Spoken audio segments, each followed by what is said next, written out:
No one saw it coming. Not the fans, not the industry, not even the people who refresh charts every hour.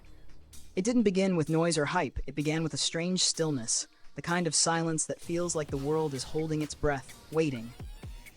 And then, in an instant, everything shifted. Phones lit up, updated, and a single name rose to the very top, glowing brighter than anything else. Jimin.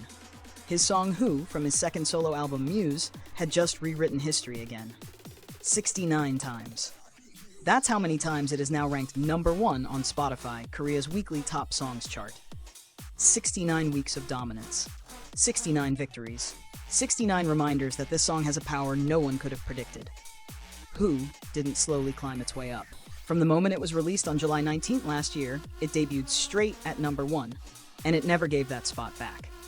Week after week, month after month, it returned to the top like it belonged there. Like nothing else could take its place. The weekly record is already legendary, but the daily chart? That's where things become almost unbelievable.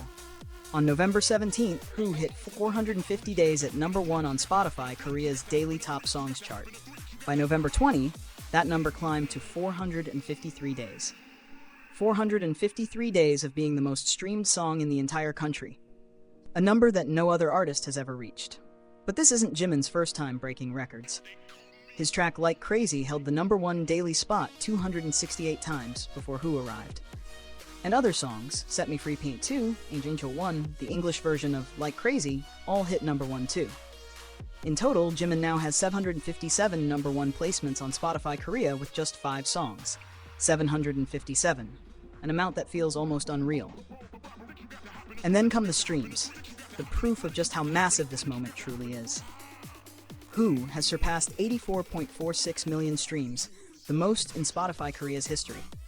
And back in August, Like Crazy crossed 50 million. 2 songs with more than 50 million streams, both from the same artist. A first, an only. A milestone that exists because of Jimin alone. This record isn't simply about charts, it's about impact, presence, emotion. The way one voice, one song, can connect with millions. Not for a week or a month, but for more than a year. What started as a quiet moment turned into something historic. A reminder that some artists don't follow the path, they create it. And Jimin has once again proven that his path reaches higher than anyone imagined.